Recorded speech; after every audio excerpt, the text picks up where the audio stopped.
Aujourd'hui, on a des tournois qui se font en même temps. On a des classements un peu partout. On a des... Bon, c'est tout, chacun fait ce qu'il veut quand il veut et quand il peut surtout. Tu veux dire, si je peux me permettre une analogie avec le sport, que ça ressemblerait plus aujourd'hui à ce qui est devenu la boxe, avec toutes les mille et une fédérations où on ne sait plus réellement quelle est la bonne compétition, quel est le bon champion. Il faudrait un peu unifier les choses et créer des circuits plus homogènes.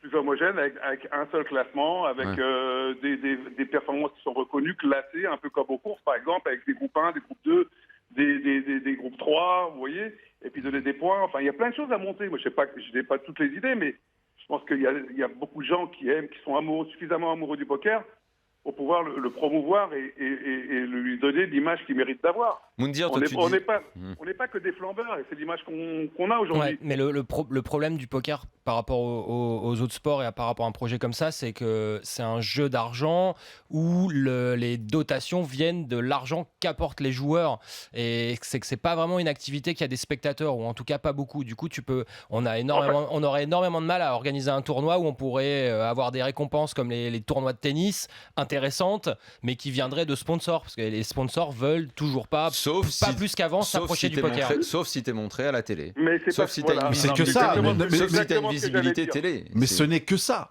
Ce n'est que ça. Ça marche très bien. Vous n'imaginez pas le nombre de personnes qui regardent le poker à la télé, des gens qui jouent à peine au poker. Mais les audiences des World Series aux États-Unis sont pas si géniales que ça. Déjà, c'est diffusé depuis sur quelques ESPN. années. Ouais, mais c'est un géant ESPN. C'est Walt Disney. Ouais, bon, tu peux pas vraiment rêver d'une meilleure chaîne. Bah oui.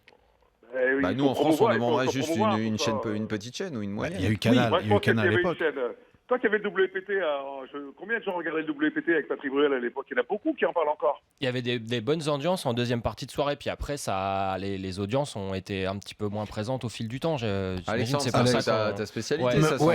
Sauf que on regarde ça avec une espèce de nostalgie. Le problème, c'est les gens ont une image d'un poker de jeu d'argent, et c'est pas uniquement un jeu d'argent. Alors, juste pour répondre à ta question ou à ton affirmation, quand le poker est apparu sur Canal+, il y avait quand même deux choses. D'abord, c'était nouveau. Et ensuite, c'était incarné par une des plus grandes personnalités que la France compte, avec Patrick Bruel.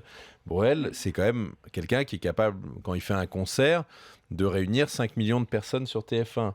À part Johnny Hallyday, il n'y a pas l'équivalent. Ensuite, il a à la fois cette dimension pédagogue. Il faudrait essayer le poker avec Johnny Hallyday. Oui, c'est ça. C'est une proposition. Je ne sais pas si c'est une bonne idée.